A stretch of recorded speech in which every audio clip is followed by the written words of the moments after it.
Here we go. So we're going to start tonight off with some highlights from the debate from last time. We watched the debate in full here on the channel. And we had some things to say. We had some ideas to share.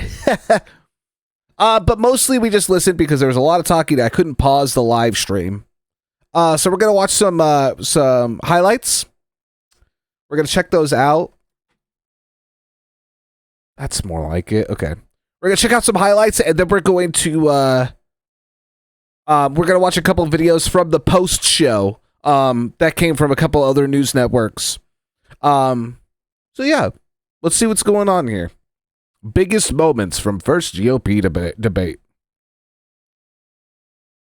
The debate. There's an arena there it is, the arena in Milwaukee where the 8 GOP presidential hopefuls took the stage last night. God, they're such cretins.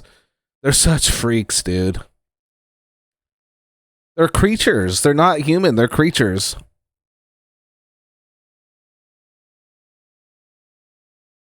Debate covering a wide range of topics, including the candidate who was not there, Rachel Scott in Milwaukee, with the highlights for us. Good morning, Rachel. Robin, good morning. With Donald Trump sitting this debate out, his closest rival, Florida Governor Ron DeSantis, was bracing for an onslaught of attacks. But in the end, it was a political newcomer, entrepreneur Vivek Ramaswamy, who was the top target. Overnight, a heated and combative Republican debate. 8 candidates facing off for the first time and not holding back.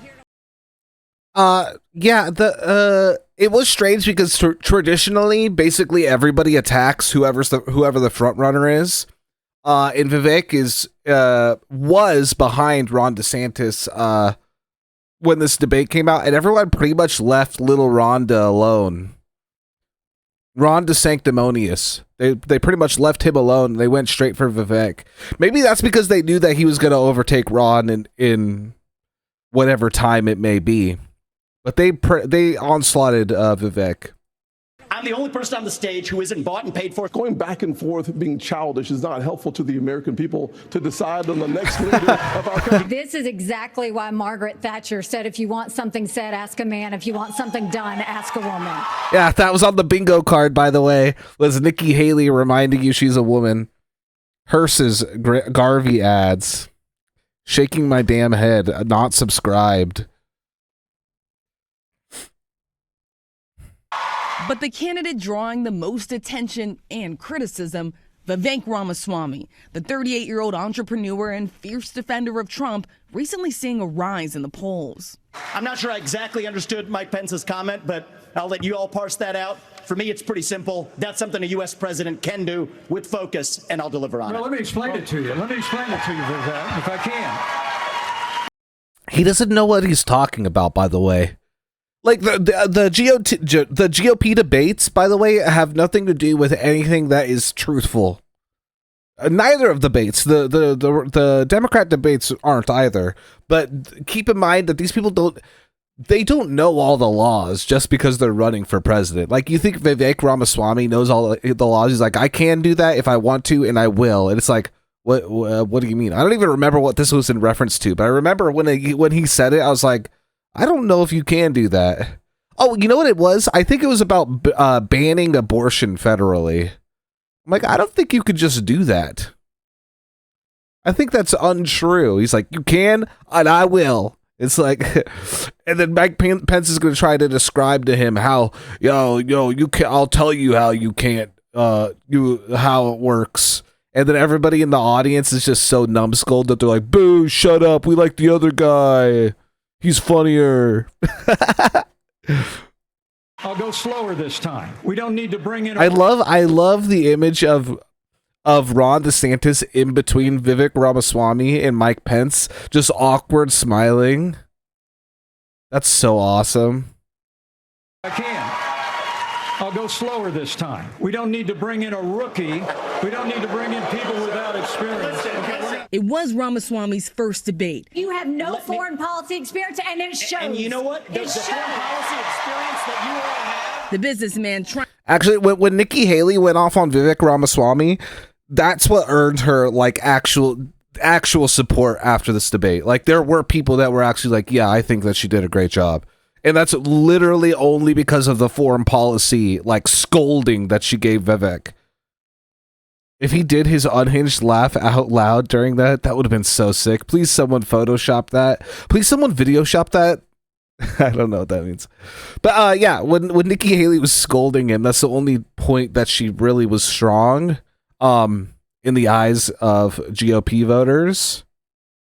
And you'll see, I have a video coming up, okay? And I've seen it already, but it is CNN polling a room full of GOP voters who watched the debate.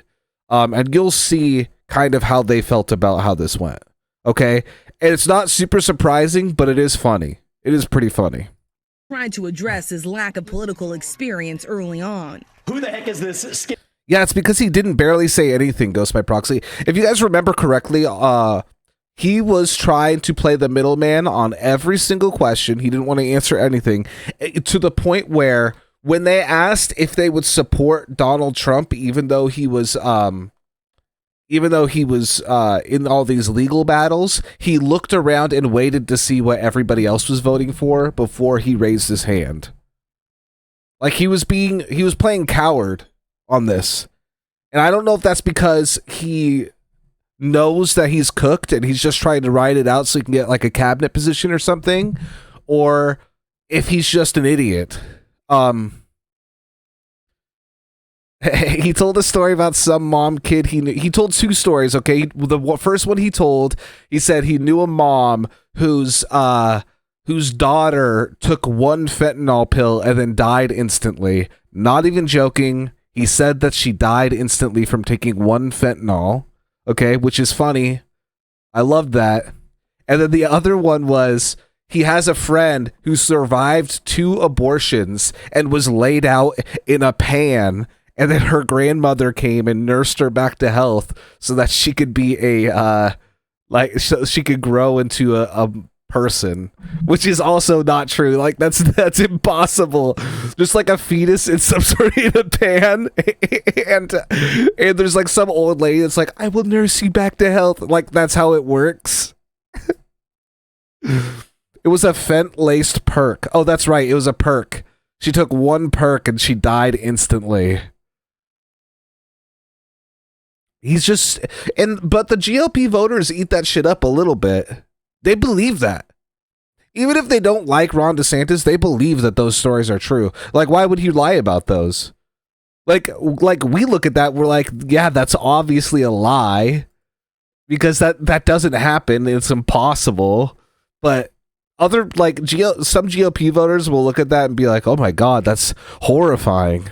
I can't believe she survived 2 abortions and then as a fetus in a pan was rescued by an old lady and nursed back to health. as if you could just do that. Like, that, yeah, it's silly. Skinny guy with a funny last name, and what the heck is he doing in the middle of this debate stage? I don't know if they're going to play the clip. Okay, I don't know if they're going to play the clip. But that clip right there, hold on. I need to show you something. Remember when he said, who the heck's this guy with the funny last name, the skinny guy with the funny last name standing in the middle of the debate stage? And then Christie said, yeah, there was another guy who said that, and his name was Barack Obama. That is, Barack Obama actually did say that. He ripped that directly from Barack Obama. What's up, my weird uncle? How you doing? What up, motherfuckers?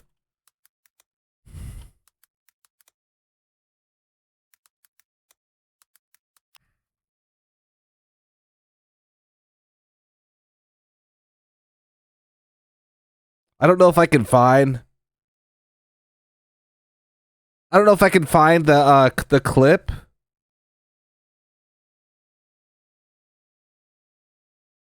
Vivek Ramaswamy channels. Oh, here. Fox Washington Free Beacon. Who is this? Okay, here. No, they're going to play both clips. Check this out. Christie was like actually not wrong on this. He just ripped this directly from Barack Obama. That was when he was doing debates. Who the heck is this skinny guy with a funny last name, and what the heck is he doing in the middle of this debate stage? Of a mill worker's son who dares to defy the odds. The hope of a skinny kid with a funny name who believes that America has a place for him too. See, there it is. That's fucking crazy, dude. I love that. These guys are so awesome.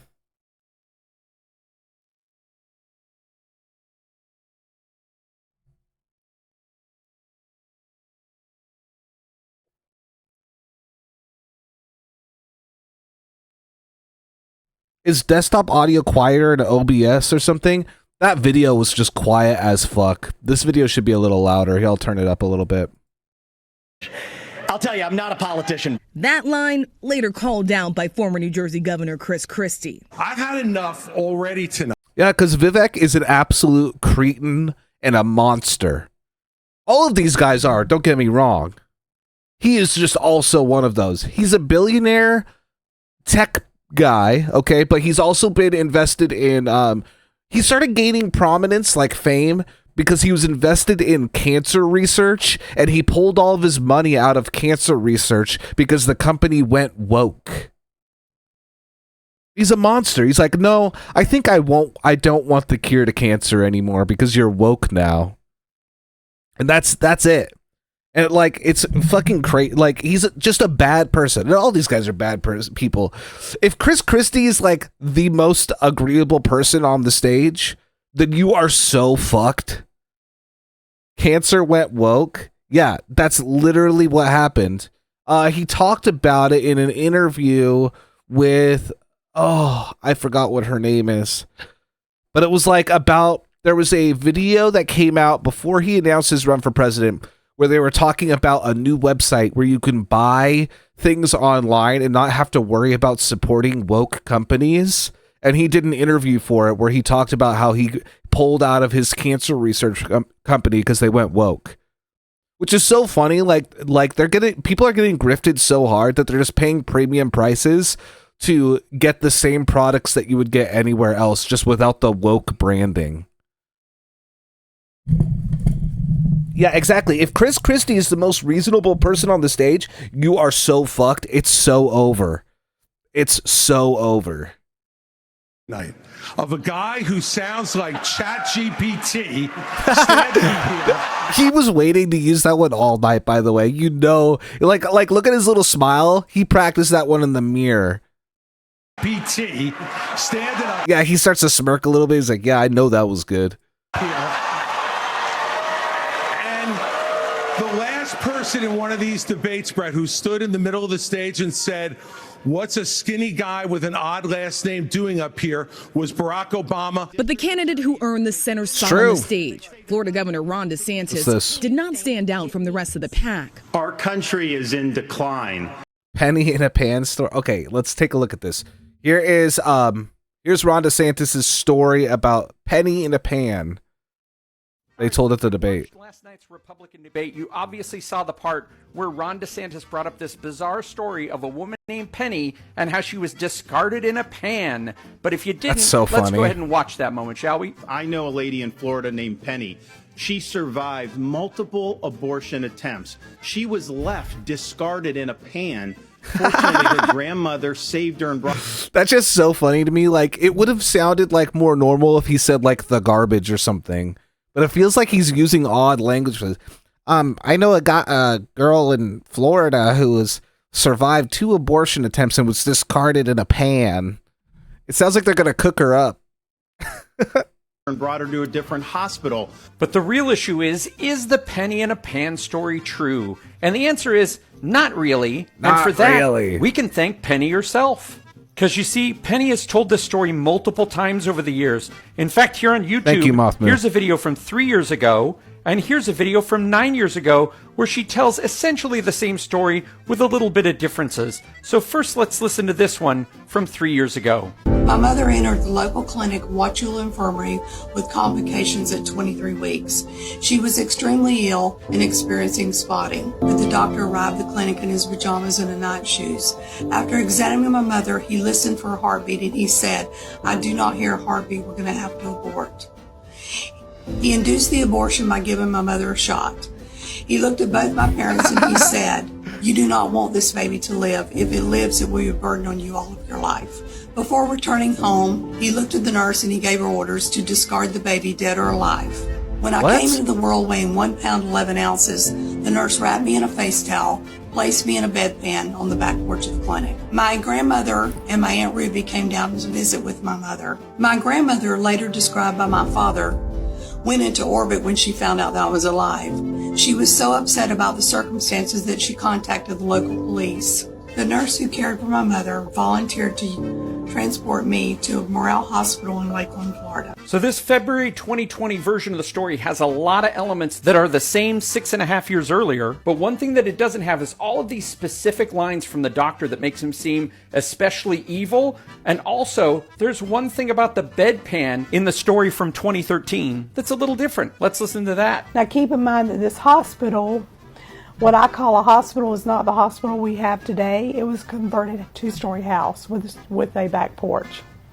I was placed back there in a basket and left there and basically discarded. So yeah, 5 years earlier, mysteriously... Wait, why is it a bedpan now? Because it's more disgusting and weird? That bedpan was a basket, and then later on it's turned into a bedpan. Now, why would you do that unless you wanted to make the story a little more sensational? But the biggest problem with this thing happens within this video when... I mean, yeah, of course she's lying. This is stupid. Like, the whole story is fucking stupid. I mean, it's dumb. I don't even know if Ron DeSantis has ever met this lady. And they show an actual news story from the time that she was born. Let's take a look at that. So as you can see, here's that news story, and it says... Tiny Miriam Browder, who was supposed to have been born Monday, went home after 104 days in an isolate incubator. Here's where it talks about the previous hospital. It says at Wauchula Hospital, where she was born, doctors put forth greater efforts to keep the little 1 pound 11 ounce body alive. But 9 days later, Miriam was on the brink of death. So wait a minute, was she outside for 9 days? But this says the doctors took a lot of care during those 9 days. Of course, because she doesn't... She's not interested in telling the truth. It sounds like she's interested in demonizing doctors because they want to tell an anti-abortion story. They're trying to get people riled up. Like, what the hell? There's a baby in a bedpan outside, like in the dirt for a week? He's like, no. That a tiny little, like a premature baby would not survive on a back porch for a week. That's crazy. It doesn't make sense that if she was put on the back porch and taken to the hospital, how did 9 days elapse from when she was born? Yeah, she remembers when she was 0 years old. And so she knows it to be true.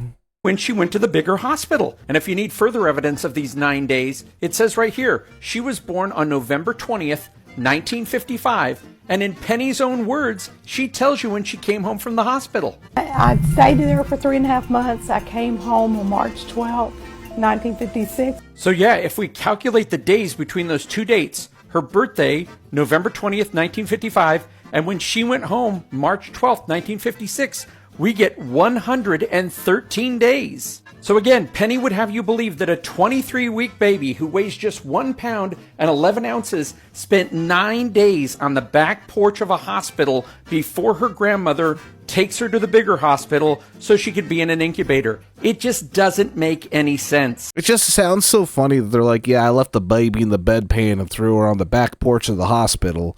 It's like, what? This doesn't make... This is weird. The way that this is set up is weird to me. And I say it doesn't make sense unless you do want to smear these doctors that actually took care of your life, but you're claiming said all of this evil stuff as you were born. But why would they do that? Well, for that, we got to look at that original video as well. Because as you can see here at 5 minutes and 24 seconds of this video, Penny explains the troubled relationship she had with her father. During the 3.5 months was not an easy time. My life was in danger in more ways than one. Not only did I have pneumonia, I was having to be intubated, But my dad tried to remove me several times, and they had to get a restraining order against him to actually keep him from removing me because he did not believe he could afford me. They were charging him like $40 a day, and he at that time was an insurance salesman. He made like $125 a week. He desperately did not want me to live. I think the fear of the finances, the fear of me being not normal would have just ate at him. So yeah, as it turns out, they had to get a restraining order against her own father, who was trying to remove her from the incubator because he couldn't afford it. But the family craziness doesn't stop there. That's because Penny says later in the video that she had a conversation with her father as an adult where he admitted to aborting a pregnancy previous to hers with a clothes hanger. Jesus because he said he couldn't Christ. afford a second kid, and then she assumes that her mother's pregnancy with her was also complicated by a similar abortion. That's why she had medical issues at 23 weeks and had to go into the hospital. And that's my problem with this whole thing. Up here in 2013, she tells a true story of her dad struggling financially and putting his wife in extreme danger by performing an illegal abortion and then trying to kill his own kid in the hospital. But down here in 2020, she scrubs any mention of her dad and instead invents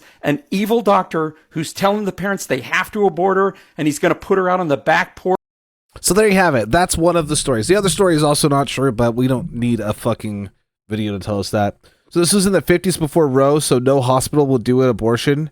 And B, this would have never happened if they had health care. Yeah, absolutely. Well, they don't want to say that either, because they don't want to give people health care. This decline is not inevitable. It's a choice.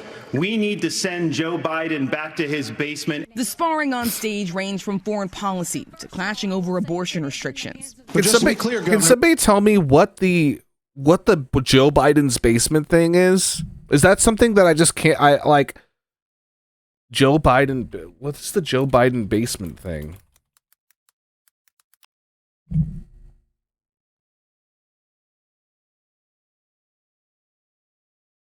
I don't get it.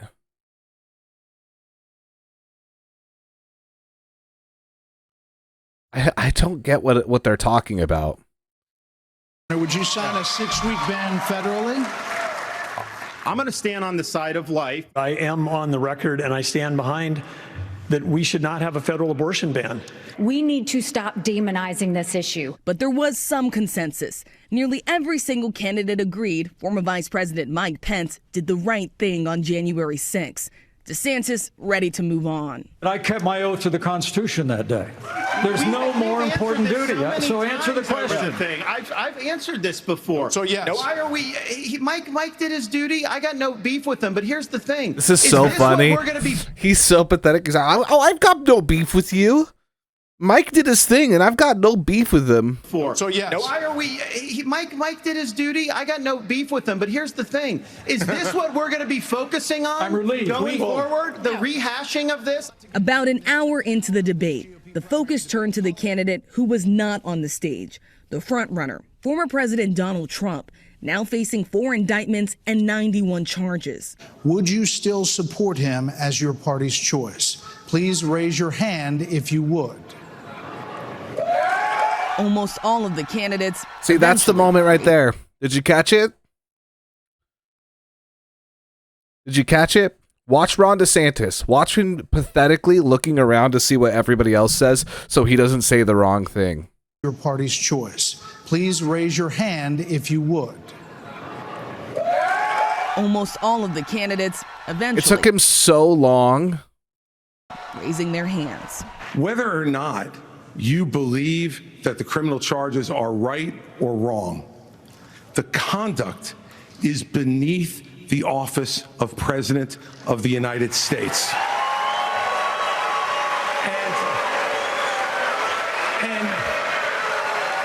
And you know, this is the great thing about this country. Booing is allowed, but yeah, don't. This is the moment. This is the moment where he completely lost it. He's out. As soon as he gave validity to the booing, it was over. No holds bar. They're going to boo the shit out of him every time because they can tell that it's bothering him. And that's when he lost it. That's what's so great about this country. You can boo me if you want. It's like, don't pretend like they're not booing you. That's what you have to do in this situation, or they're going to do it more and more because they know it's bothering you. This country, booing is allowed, but it doesn't change the truth. It doesn't change the truth. Christie was booed multiple times for going after the former president. Trump sat this debate out entirely, instead releasing a pre-recorded interview with a conservative talk show host. As his rivals look to get back out on the campaign trail today, the former president is preparing to surrender to authorities in Georgia. Oh my God, they slighted Tucker Carlson so bad on that one. Oh, he fell off so hard. Tucker Carlson fell off so hard that ABC News was like, yeah, he did an interview with a conservative talk show host. That's it. No name mention. It's over. Blacklisted. Hi. Okay, that's enough of you. Okay, so there's some highlights. There was a lot of other stuff. There's a lot of other stuff. I'm not going to watch that. This one's the one we want to watch. This is right after the debate. This is right after the debate. They're going to do some polling here. Let's see what GOP voters thought about the debate. From the heart of Iowa, the geographic center, Story County, Iowa, where we're going to tell you the story of this Republican debate from the vantage point of 15 loyal Story County Republicans, all a member of the Story County Republican Club, or the Young Republicans of Iowa. Thank you for letting us be here with you today to watch the debate. Thank you, everybody. All right. We watched all 2 hours very carefully. The first question I want to ask all of you, do you think this debate was good for the Republican Party? Raise your hand if you do. 15 people. Looks like Cope. That's so Cope. They sounded so fucking insane on that stage. No way that this is good for the Republican Party. I mean, it's not swaying any Democrats over to their side, surely. You know what I mean? I mean, that's not the point of it. Let's be real here. It's all theater to get people riled up to go vote. But hell no, dude. It was a complete shit show. And I'm gonna tell you something right now. The reason why all these people think it was good is because of how much they talked about Donald Trump. Because I'm gonna tell you this also. 90% of the people in this room are voting for Donald Trump. 90% of the people in this room are voting for Donald Trump, and their answers to any questions that this guy asks is going to be completely based on how good or bad it is for Donald Trump's campaign. Keep that in mind. like 13 raised their hand. You two did not think it was good for the party? No. Why not, Jim? It brought up a lot more division and stuff, but I still think it was worth the time. Okay, you thought it was good for the party, though. Yes, it was great for the party. Great to have a conversation with Iowans and people across the United States to see who our next leader will be for the Republican Party. Okay, of these 15 people, 14 say they're still undecided at this point. Jim, who we just talked to, is the only one who's not. He says he's ready to vote for Trump right now. And here's what I want to ask you about. Who you thought did the best during this debate? Basically, who do you think won the debate? I'm going to do it in alphabetical order to be fair. Anyone think Doug Burgum did the best? That's 0. These young Republicans are almost fucking worse. They're disgusting creatures. They're so weird, dude. Anyone think Chris Christie did Wait, hold the best? on. I'm sorry. Hold on. 0. Anyone think Chris Christie Let me did roll the it debate? back. Basically, who do you think won the debate? I'm going to do it in alphabetical order to be fair. Anyone think Doug Burgum did the best? Nobody gives a shit about Doug Burgum, and he had 5 minutes total airtime. Nobody's going to think that. Okay, so he's a non-factor in this completely because he wasn't even barely there. 0. Anyone think Chris Christie did the best? He certainly got. Absolutely. Look, this guy starts laughing. If you're against Donald Trump, they're not going to say that you did the best. Most of the airtime. A lot of the airtime, not most of the airtime. How about Ron DeSantis? How many of you think Ron DeSantis did the best? That's 2 Only people. two. Only 2 for the front runner. Only 2 out of the whole room for the front runner. Nikki Haley? 1, 2, 4 for Nikki Haley. 2, 3, 4 people. Asa Hutchinson? 0 because he doesn't like Donald Trump. Once again, 0 because he doesn't like Donald Trump. Mike Pence? 0 again. Vivek Ramaswamy? 1, 2, 3, 4. Vivek Ramaswamy, the biggest dick rider for Trump, gets the most votes by far in this room. This is not representative of this can't be used as like a standard for polling because it's only one group of 15 people. But by far, Vivek has the most votes. And that is directly because he's the biggest glazer for Donald Trump. 4, 5, 6, 7. Tim Scott. 0. Okay, so this panel here thinks Ramaswamy won the debate. Tell me why you think he won the debate. I was reminded of the time when Vivek was talking about the national identity situation. And I know Pence brought up that that wasn't really an issue, but I think it was a generational problem because Vivek understands that young folks don't really understand that people my age don't really love America. And if you don't love it, you can't protect it. And I think if we fix that problem, then people will, as a natural byproduct, want to protect America and what it stands for. This guy sitting next to you is the mayor of Nevada, the town that we're in.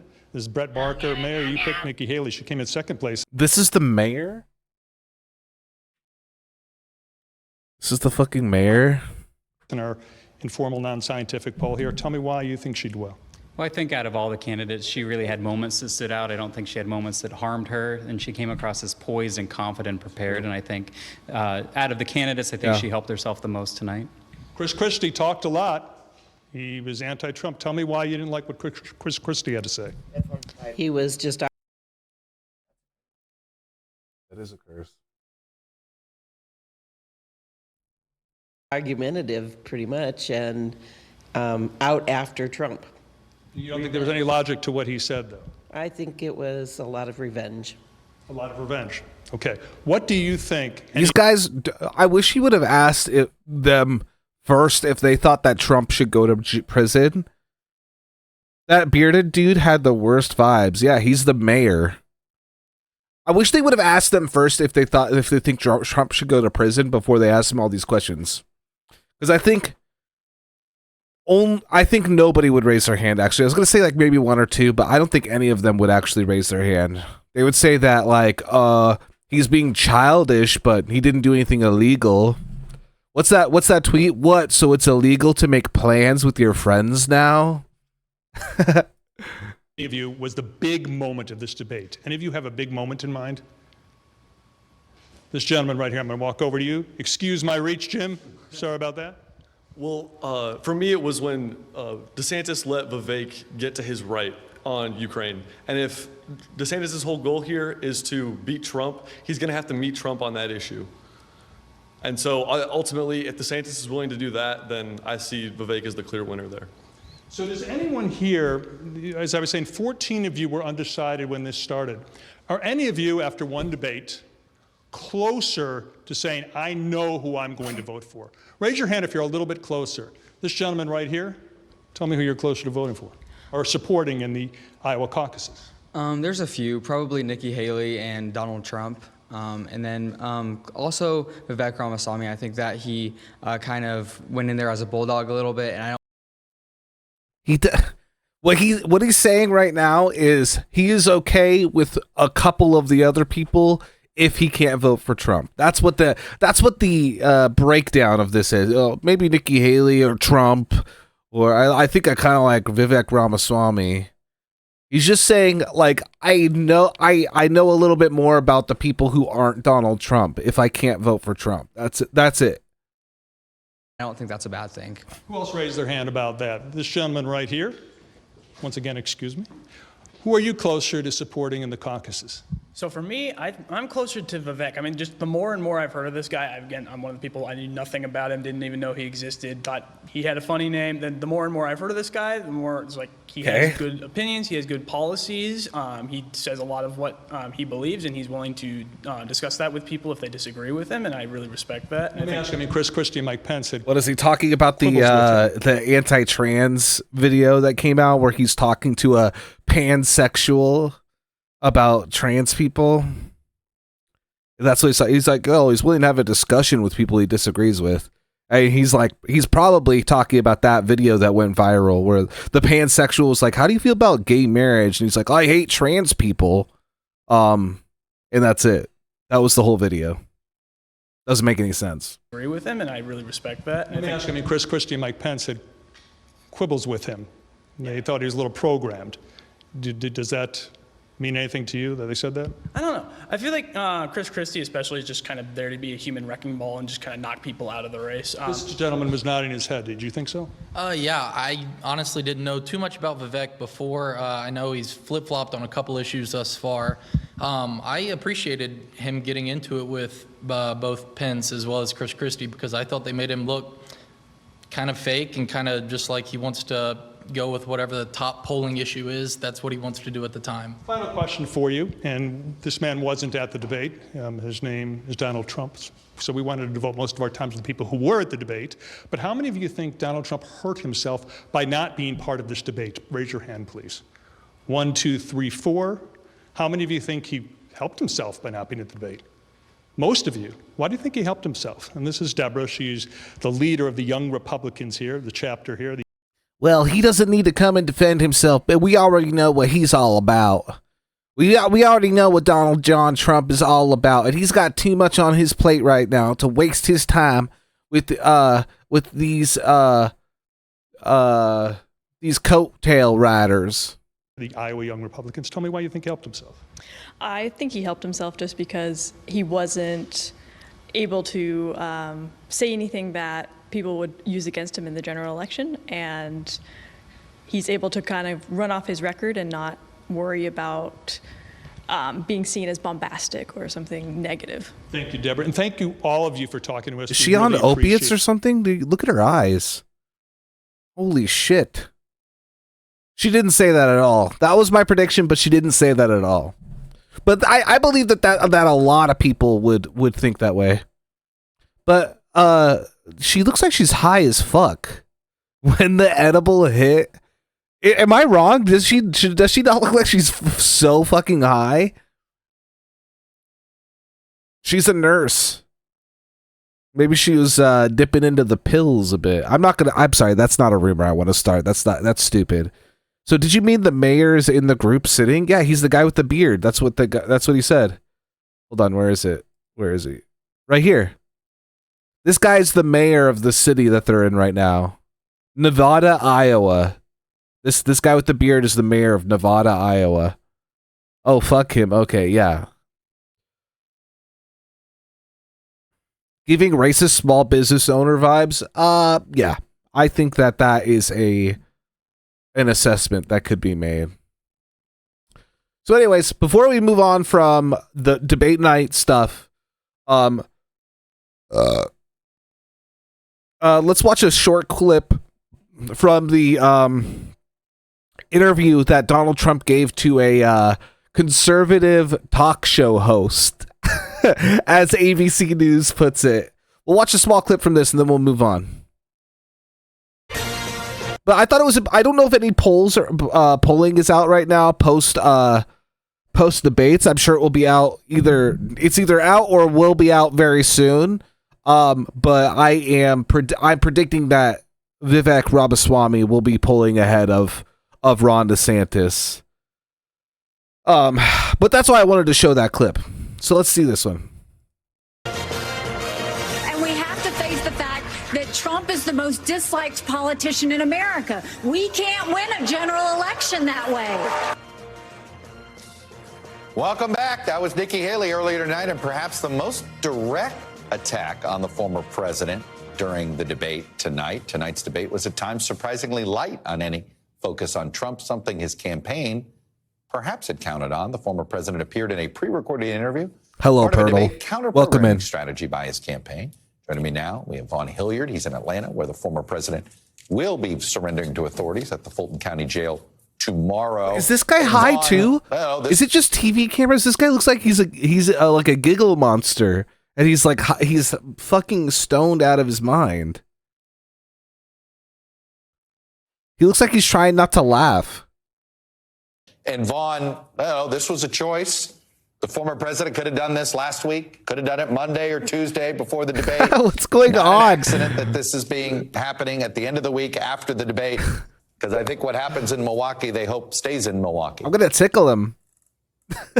Right. This posted on X, formerly known as Twitter, just 5 minutes before this GOP debate started. It was a 45-minute conversation between Tucker Carlson and Donald Trump. And he, right off the top of the interview, was asked why he was not partaking in the Fox debate. And Donald Trump said, why would I do that when I'm up by 50, 60 percentage points? And why would I stand there on a stage for 1 to 2 hours only to be harassed by others, including several who were at 0, 1 or 2% in polls? And he openly suggested that the likes of Asa Hutchinson, Christie, they should drop out of the race completely. He suggested that Florida Governor Ron DeSantis was gonzos in his own words. And he directly talked about the now 4 indictments that he has faced over the course of these last 4 months, calling them BS. Of course, he will be right where I'm standing here outside of the Fulton County Jail come tomorrow evening. And for Donald Trump, I'll let you listen to part of the exchange that he had with Carlson, in which Carlson asked him multiple times about threats of violence in the country, a potential civil war, and what he thinks about the possibility of open conflict heading into 2024. Take a listen. So do you think it's possible that there's open conflict? We seem to be moving towards something. I don't know, because I don't know what it, I can say this. There's a level of passion that I've never seen. There's a level of hatred that I've never seen, and that's probably a bad combination. Okay. Well, he's so stupid. He's like, yeah, they're going to fight for me. When they try and lock me up, they're going to fight for me. But every conservative now has like their tails tucked between their legs and they're running on home because they got spanked after J6. And so there's no way, dude. There's no way they're storming like a jail or something. Because at the end of the day, their plumbing company or whatever the fuck that holds up their family is more important than Donald Trump. They're not going to like do a jailbreak for Donald Trump because they're like, they have hatred of the system and they're passionate for Donald Trump. It's like their stability and comfortability are more important than Donald Trump, and he's too egotistical to see that. For the amount in which the Republican candidates on that stage in Milwaukee went after one another, Chuck, tonight, Donald Trump's exchanges with Tucker Carlson very much felt like a whole different campaign or a different race, if I may. It's a striking thing that there was no denouncement of any violence, right? There was no, we just played a clip there, but I'm just curious. He didn't say, but I'm going to do everything I can to make sure to tamp down any violence, to tamp down this behavior. Was there any of that? No, that's right. And I think that sorry. We should be clear that we have heard this from the folks on the ground who have suggested that if Donald Trump were to be put into jail or lose the 2024 election, that they would see this going to a dangerous place. A woman just told me earlier this week in Iowa that she, in her own words, thought the civil war was imminent here. I think we're at a very difficult point for this country, and Donald Trump. They always say that, but they're so they're such cowards now. It's over. They had one shot and they ruined it, and now it's over. They're cowards. They know that they'll get in trouble and they're afraid. When they did that before, they thought that they couldn't be stopped and that there was no way they could get in trouble, okay? Now they know that the fact is, if they get caught, that they will get in a lot of trouble and they're not going to do shit. Like, oh yeah, a woman was telling me that she thinks there's going to be it's like if you're like walking away from like some sort of situation and your friend's like, yeah, if that guy said one more thing to me, I would have beat his shit out. I would have beat the shit out of him if he had said one more thing. It's like, no, you wouldn't have, dude. No, you wouldn't have. Because you know you can't win that fight. It's all talk. It's all talk in front of TV cameras at Trump rallies. It's not going to happen. Or did not explicitly say that civil war is not imminent, and I for the leading GOP contender here on the Republican side, it's hard not to see a difficult 2024 ahead, knowing that we who very brought well this have up? Did Tucker introduce this idea? This was Tucker. Did Tucker Carlson introduce this Tucker idea? Carlson, and so he's kind of cheering it on? Tucker Carlson. I'm confused by him. I know Right, he's he's a propagandist. So what was he trying to do here? Right, and it was actually Donald Trump, within the first few minutes of the interview, was asked over the course of about 2 minutes about what he thought about the death of Jeffrey Epstein, which the government has deemed that he died by suicide. And after about 2 minutes of Tucker asking Trump about this, and Trump seemingly confused and even saying himself that he thought it was in fact a suicide, Tucker tried to correlate. Yeah, of course Donald Trump is going to say that it was a suicide, because regardless of what you think about that, you think Donald Trump is innocent when it comes to Jeffrey Epstein shit? Of course he's going to say that he killed himself. Doesn't even matter what he thinks. Yep, he killed himself. It's definitely not because he was going to roll on everybody. He definitely killed himself. Yeah, of course he's going to say that. He's not going to roll with these conspiracy theories because he's not innocent in this. Of course not. And I don't mean he's not innocent in the death of Jeffrey Epstein. What I'm saying is he was involved with the child trafficking for fucking sure. They were good friends, and he went to Jeff Epstein's island all the time. That's the craziest part to me about all the conservatives that are like, Bill Gates is a homo pedophile. It's like, what? And you're saying that because he went to Jeffrey Epstein's isle. Dude, that is your guy's BFF. What are you talking about? That by saying, well, could potentially they be trying to kill you next, was his inference there. And I know I would be interested in the words of your next guest here, because for Donald Trump, it was it was quite the correlation that Tucker Carlson seemed to be making. And I don't think Tucker Carlson is wrong to be talking about the prospect of a potential civil war and open conflict, because we hear that from folks on the ground. At the same time, it's one that clearly the former president is having some difficulty wrestling with, and is somebody who just had a fundraiser last night for January 6th defendants. I think it's an important question for the former president to continue to face. How much of that money is actually going to the J6 defendants, do you think? 10% maybe? He's a scam artist, dude. 5%? They found a bunch of shit like fundraiser stuff that he was doing for other people. Who was it? It was the guy, the conservative in Georgia that was running for governor. I can't remember his name. Just like the one that was talking about the vampires. I'm sorry. I feel like I'm making up stories right now, but I swear to God it's true. I forgot what his name is because Walker. Something Walker. Anyways, he was doing a fundraiser for Walker, like via email, and in the fine print on its email, it said that 10% of your donation would go to Walker's campaign, and that means he kept 90% of the donations for that. I need to run a right-wing fundraiser and pocket it all. Well, here's another thing, and I'm not going to go off on a big tangent on this because I totally forgot I was watching the show and I wanted to suggest it to you guys.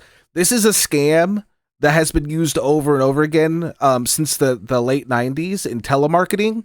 There's a show on Max called Telemarketers.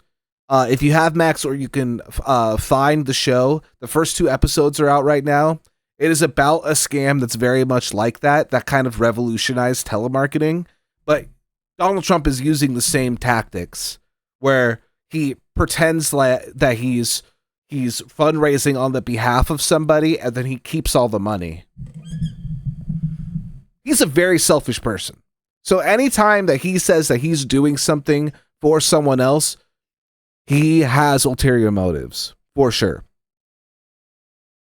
About the prospect of violence in the country. Okay. Anyways, that's what happened on debate night. There was more to the conservative talk show host Donald Trump interview. And obviously more to the debate, which we watched all of it. I'm not watching the whole Donald Trump interview because that sounds like a chore. But if any of you ended up watching it, and you saw something interesting that you think I should see, or want to see, want to talk about it, just let me know. Send me over a link. I do have links enabled in chat. But that's all we're going to talk about for the debate night tonight. There's a little recap of what happened and what I thought about it.